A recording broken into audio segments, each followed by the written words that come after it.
आज का दिन हर व्यक्ति के लिए बहुत ही दिलचस्प रहा। हर इंसान बस टीवी के आगे बैठकर यही सोच रहा था कि आखिर अब होगा क्या।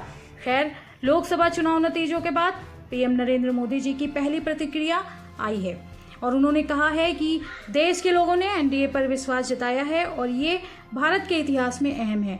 मोदी जी ने अपनी प्रतिक्रिया ट्विटर के माध्यम से दी है, जिसमें उन्होंने लिखा है कि देश की जनता जनार्दन ने एनडीए पर लगातार तीसरी बार अपना विश्वास जताया है। भारत के इतिहास में ये एक अभूतपूर्व पल है। इस स्नेह और आशीर्वाद के लिए अपने परिवारजनों को नमन करता हूँ।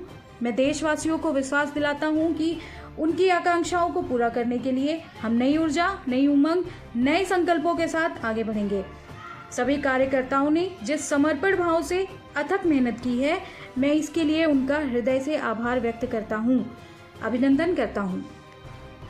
दोस्तों, केंद्र में तीसरी बार एनडीए की सरकार बनती दिख रही है।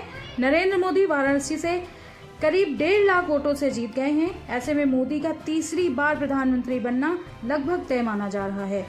अगर पीएम नरेंद्र मोदी फिर से पीएम बनते हैं तो वो देश के दूसरे ऐसे नेता बन जाएंगे जिन्होंने लगातार तीसरी बार पीएम बनने का रिकॉर्ड बनाया है। अभी तक ये रिकॉर्ड जवाहरलाल नेहरू के नाम पर है। दोस्तों, लोकसभा चुनाव के नतीजे काफी हद तक साफ हो चुके हैं। 543 सीटों में से 542 सीटों पर काउंटिंग हुई। अभी तक के रुझानों में बीजेपी की अगुवाई वाला एनडीए 290 के पार है, लेकिन बीजेपी इस बार बहुमत से दूर है। लोकसभा में बहुमत का आंकड़ा 272 का है। बीजेपी दफ्तर के बाहर फिलहाल जश्न का माहौल है। इसी बीच प्रधानमंत्री नरेंद्र मोदी ने बीजेपी कार्यकर्ताओं को संबोधित किया और देशवासियों सहित पार्टी के कार्यकर्ताओं का शुक्रिया अदा किया। पीएम मोदी के अलावा बीजेपी अध्यक्ष जेपी नड्डा ने भी मतदाताओं और बीजेपी कार्यकर्ताओं का शुक्रिया अदा किया। उन्होंने कहा कि पीएम मोदी के नेतृत्व में 2014-2019 में एक मजबूत सरकार आई। 2024 में भी जनता ने नरेंद्र मोदी को आशीर्वाद दिया है। नरेंद्र मोदी तीसरी बार पीएम बनने जा रहे हैं। ये देश में पहली बार है कि कोई गठबंधन तीसरी बार देश में लगातार सरकार बनाने जा रही है।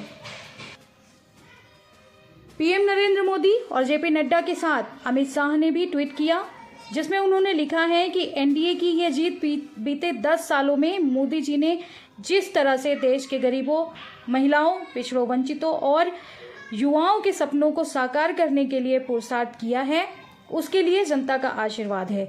इस जीत के लिए प्रधानमंत्री मोदी को बधाई। भले ही एनडीए ने 2024 के लोकसभा चुनाव में लीड किया हो, पर बीजेपी को उत्तर प्रदेश, बिहार, पश्चिम बंगाल और महाराष्ट्र में भारी नुकसान हुआ है, जिसमें उत्तर प्रदेश की तरफ से हुआ नुकसान सभी के लिए आश्चर्यजनक है। क्या राय है आपकी 2024 के लोकसभा चुनाव को लेकर, या आगे क्या क्या होगा? क्या है आपके इस पर विचार? कमेंट सेक्शन में जरूर बताएं।